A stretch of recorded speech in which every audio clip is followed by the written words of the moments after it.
Hey Internet, my name is Abby and welcome back to Kerbal Space Program on Wings.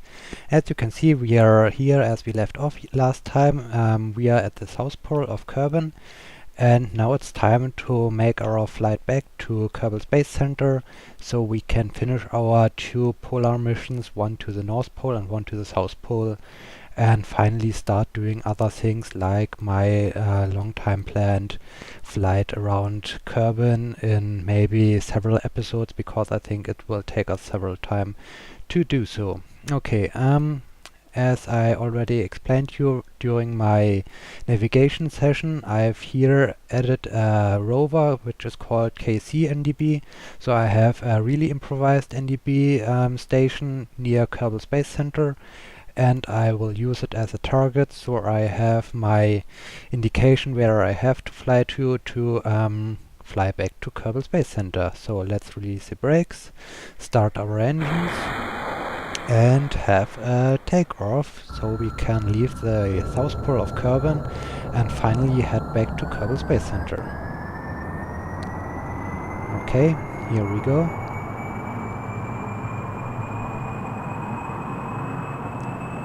And take off. Wonderful. Oh, I almost forget to, or I have forgotten to retract the ladder, so let's do it now. And turn towards our NDB indicator so we can fly back home to Kerbal Space Center.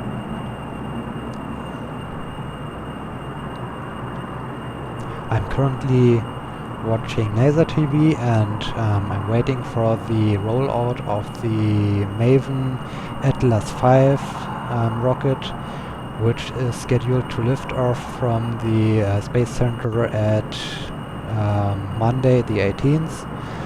And today they want to do the rollout. It should take around half an hour, and I'm really looking forward to it. As I've explained to you in last episode, I'm really looking forward to the outcome of the whole Maven project and what it will discover in the high atmosphere around Mars. So yeah, that's for today. I'm really looking forward to it, and I'm hoping that the launch will work out perfectly at Monday, because they had some bad weather forecasts and they expect some clouds and some cumulus clouds which are really bad for the launch.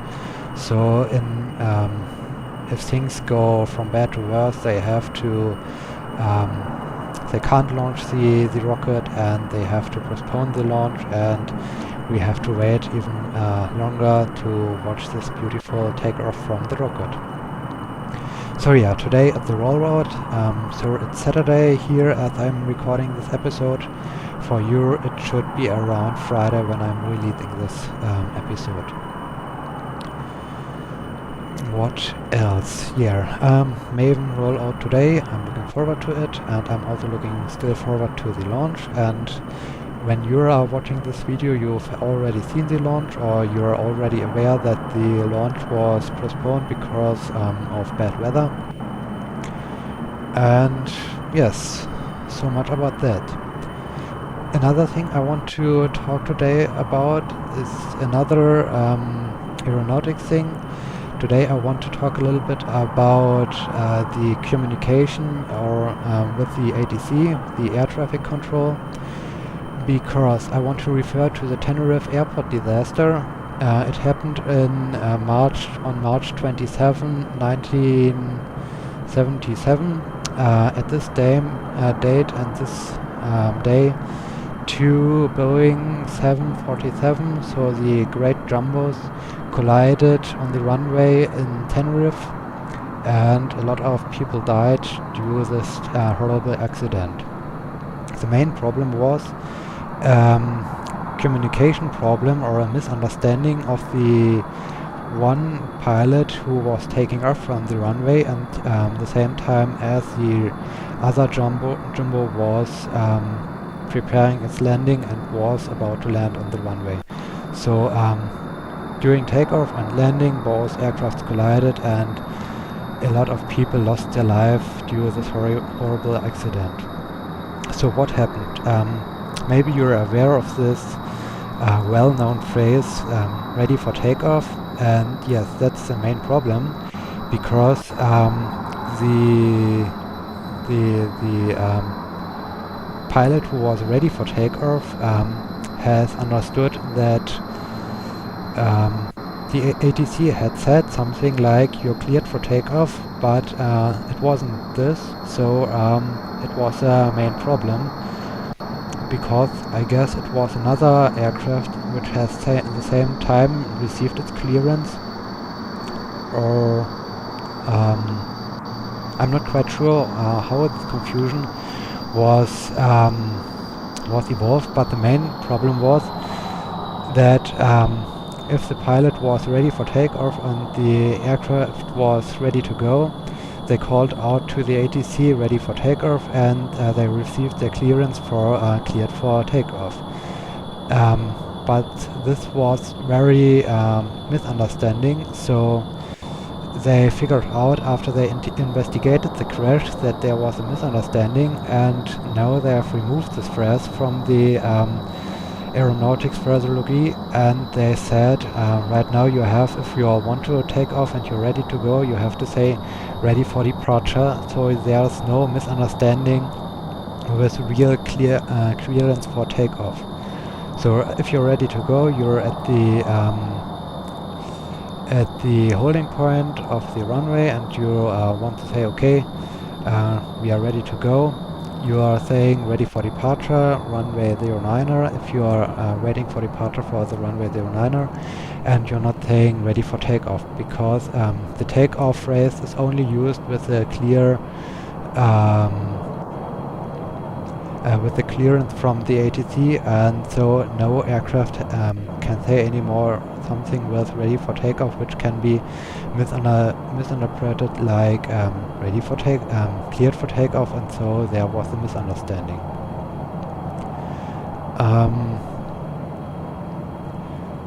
So yeah, so much about that. Another thing I want to mention, as I'm seeing here that my aircraft is again fighting against the atmosphere and is heated due to the friction of the atmosphere, is you probably have heard about the SR-71, the Blackbird aircraft, the reconnaissance aircraft used in, what was this, about the 18th I think. This aircraft was really crazy because on the ground it was leaking like crazy. It lost fuel. It has to immediately refuel after takeoff because it has lost so many fuel during taxiing and takeoff because it was leaking like crazy. What happened was, due to the supersonic flight, the aircraft is heated up due to the friction with the atmosphere, and if something is heated up, material starts to expand, and material starts to expand, and due to this, the leaks were closed and the aircraft wasn't leaking anymore. But as soon as the aircraft is back on the ground or is cold before the takeoff, because there's no friction, the materials are not expanded, and so there are a lot of leaks between the tanks, and well, it was a crazy aircraft. And there was also a story, or you could observe the same thing in the Concorde, the supersonic passenger aircraft, because when this aircraft was flying supersonic, they had some board computers in the rear end of the cockpit, and they were in some rigs, and on the ground and in a normal flight without supersonic flight, when there was not so much friction, the wall, the rear wall of the cockpit was close to the board computers, and there was no space between board computer and the wall. But when they start to do their supersonic flight, the aircraft started to heat up, the material started to expand, and due to this, the pilot was able to put his hand between the board computer and the wall because there was so much new space due to the expandation of the materials due to the friction with the air during a supersonic flight. And that's the same way as the SR-71 had to deal with it, but in this aircraft they even had leaks with the fuel tanks, so it had to immediately refuel after takeoff, and when it's climbed up and started to do its supersonic flight, the leaks were sealed and everything was working fine, and the aircraft had no trouble anymore. So I guess it must be really worrying to be a pilot of the SR-71 if you're taxiing and you see that your fuel indication is going down and you're losing so much fuel, but you aren't throttled up or doing a fast flight, or you aren't taking off, but you are only taxiing and you're losing so much fuel. And I guess it should or must be also shocking just after takeoff if you're looking at the fuel indicator and it's almost empty because of the leaks of your aircraft. So yes, I would call it a design flaw, but I'm not sure. I guess in the first version of this aircraft, they built the thing leak-proof for on the ground, but after the first test flights of it and going supersonic and heating up the aircraft, the material expanded, but after landing the material never got back in the original form, so the first leaks were introduced and they sealed up all the time after takeoff and when the aircraft was flying supersonic, and heated up the aircraft and the material expanded again.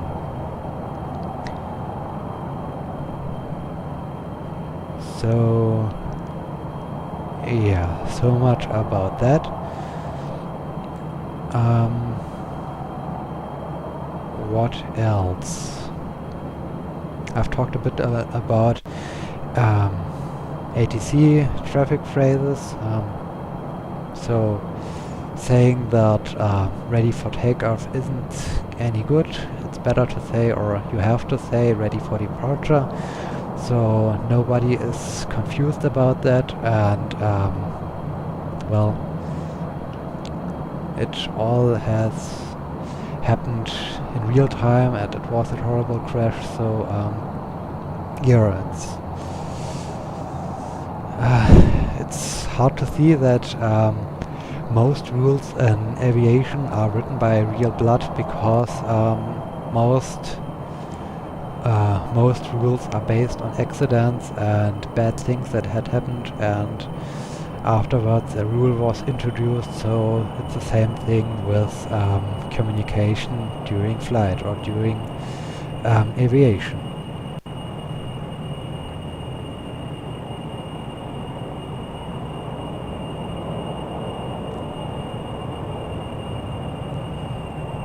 So, what else?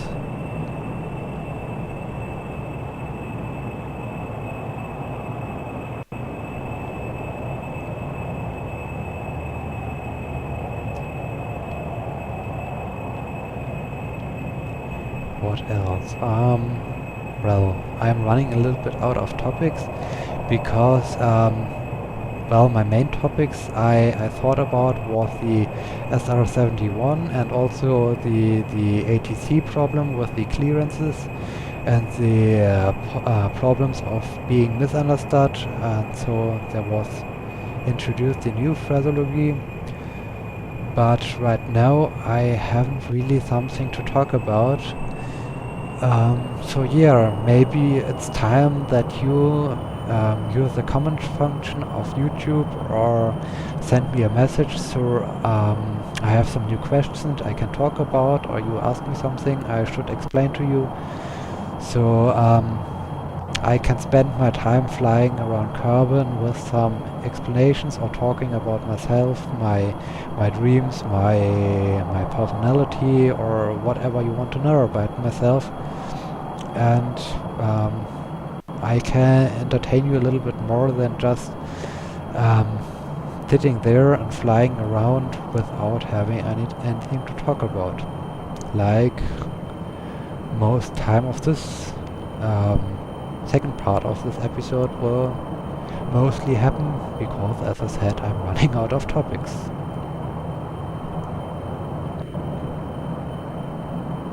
In the meantime, we can enjoy a little bit the view of the ocean from Kirk's point of view. Well, the main problem going south or flying to the South Pole and flying back, because the South Pole is from the Kerbal Space Center only reachable via flying over a huge part of the ocean. And as you can see, when we are turning around, we have ocean to the left, we have ocean in front of us, we have ocean to the right, and also ocean to the rear. So we're only have to fly over ocean, we don't see anything else, and so we can't monitor and watch beautiful landscape. To come a little bit back and to talk a little bit again about navigation. This is also a good point for my improvised radio navigation, because if I want to fly visual and using a map, I don't have any reference points here, so I can't orientate myself by looking at the coast or by looking at mountains or anything like this, because here isn't anything else than the ocean, which is a little bit unfortunate for this navigation method.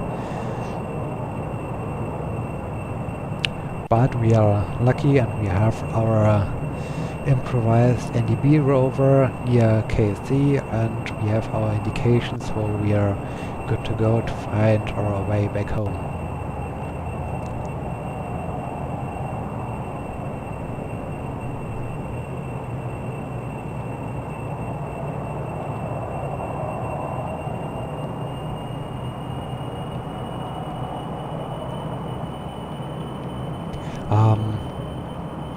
Another thing that came to my mind is well, how I started to do these YouTube videos. Well, mostly it started as I was watching, as I started playing Kerbal Space Program. I was also looking through YouTube, looking for interesting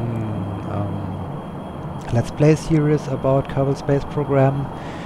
And in the first place I run into several Let's Play series, but in most cases they were post-commentary Let's Play series, and they only explained what they did. So they were flying to the moon, they had interesting space programs and so on, but they only did post-commentary. This was rather boring, because I felt, well, I already see what you are doing, what you did. Why you have to talk about it again and explain it to me? I can see it already. So it was really boring. And yeah, I searched for other YouTube videos, and finally I ran into the videos of Kurt J. Mac. He did a live commentary of his YouTube Let's Play series of Kerbal Space Program. And it was really entertaining and fun to watch, and I really enjoyed his YouTube series. So after I watched the first video, I had to immediately watch the second video because it was so entertaining. And well, from this point on, I was watching all the other videos he had released until this time, and I really enjoyed it. To some point, I ran out of his videos. I hadn't any videos left, so I was really interested what he has done else and what video games he plays also. So I started to look at his channel, and at this point, shame on me, I firstly recognized this awesome Farlands or Bust project by traveling to the Farlands in Minecraft and raising money for the Child's Play charity during charity events and collecting money while he makes this walkathon. So I started watching some freshly released episodes of it. I wasn't into Minecraft to this time, so I really don't know if I should watch all the episodes, but after I watched 3 or 4 of his fresh released episodes, I became interested in Minecraft and wanted to know the origins of Farlands or Bust. So I looked up his playlist with the first episodes of Farlands or Bust, and I started from the very beginning on. And well, it was really interesting to see the beginning of Kerbin and the beginning of his YouTube channel. And at this point I thought by myself, hey, that's really good what he does, and I guess I can do the same thing as well. I can also record my videos and start doing a YouTube series, so I was mainly inspired by Kerbin from his videos. I have already watched a lot of other YouTube series before I ran into Kerbin, but none of them were so inspiring like his videos. So yeah, it was Kerbin who brought me into this YouTube series and this Let's Play series and to do my own recordings. And since I have started recording my Kerbal Space Program Let's Play series and also started to record the Let's Play series about Buzzword Space Program Manager, I really enjoyed it, and I start liking it because it added so much additional fun to my gameplay that I had to continue it because well, it's really fun to me and playing the game and commentating at the same time.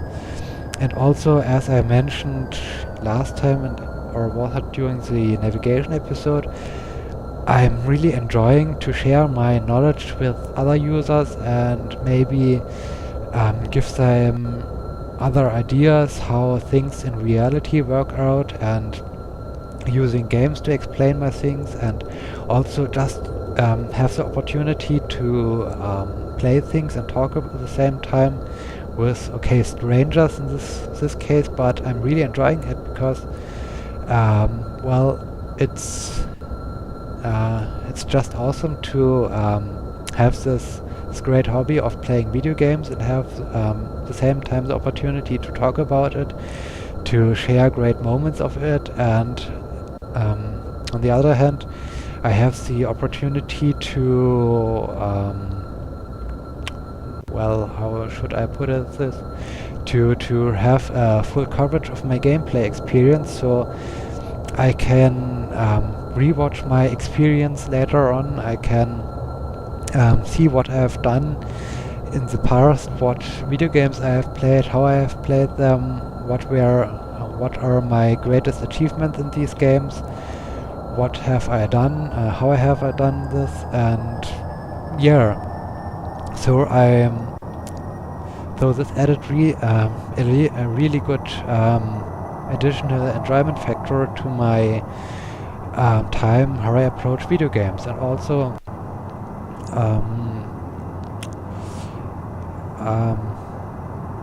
lost track about what I was saying. And it also gives me an opportunity of approaching video games in another creative way. So in the first place, I was really enjoying Kerbal Space Program and all the other games, but with the opportunity to share all these things, I can think about creative space, I can think about creative perspectives and having beautiful views, and so I can rewatch also these views. And the main thing is also I have the impression that I can share it with other ones, and this is a really important thing to me, because enjoying the video game for myself is really good and I've really enjoyed it, but now with the opportunity to say, hey, look what I've did, that's also a cool other thing. So yeah, that's why I'm really come across these video games coverage and doing Let's Play series. And yeah, I have to thank Kerbal Mac for his inspiration and to his work, and I really appreciate what he's doing, and I really like his Fallen or Bust project. And if you're new to this project, please check out his channel. I will link to it in the video description. And maybe you're also interested in following his walkathon into the Farlands of Minecraft, and maybe you can donate some money for his Child's Play fundraising project, and yeah, support his project, support himself, leave him a comment, like his videos, become a subscriber of him. It's a really great project, and as I said, he's the one who brought me into this YouTube thing, so I'm really thankful to him, because he was such an inspiration to me. And well, if you listen or if you come across this video, Kurt, and you're watching this, thank you very much for all the things you did to me, and for inspiration and so on. So yeah, thank you very much. Okay, back to our flight back to Kerbal Space Center. We are approaching our NDB over here. I've parked at the in the direction of the runway 09er to have a good orientation point, and if I'm coming across this NDB, I'm aligned with the final of runway 09er, and I can do my final approach and have hopefully a gently landing on the runway. So let's prepare our final descent and our final approach, so we can finish our two polar missions, one to the North Pole and one to the South Pole, and continue in the next episode with our flight all around Kerbin to have a round trip around Kerbin. I'm really looking forward to this project, and I'm really looking forward to follow this project via my Let's Play series, because so I have I have some loggings of my flight around Kerbin, and it's like a travel log, and I'm really like to have this documentation of my flights. Okay, now we are on final approach. Let's deploy our gear, throttle down even more a bit, and we are on short final 09er, so we are hopefully clear to land on the runway.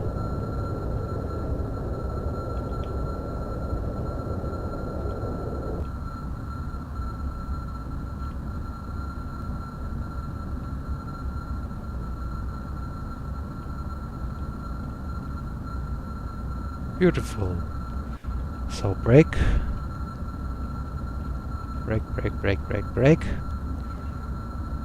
and stop. Awesome, we have did it. We managed to reach both poles of Kerbin in 2 separate missions, and we are come back again live from both missions. So yeah, awesome, we did it. What about our fuel? So we have so much fuel left. That's awesome. I think we are ready to do our flight all around Kerbin in this configuration of this aircraft with the additional external fuel tank. So I'm really looking forward to our next episode when we start off our Kerbal round trip. Until then, my name is Abby. I hope you enjoyed my video. If you do so, please become a subscriber to my channel and like my video. And I hope we see us again in the next episode. So until then, see you!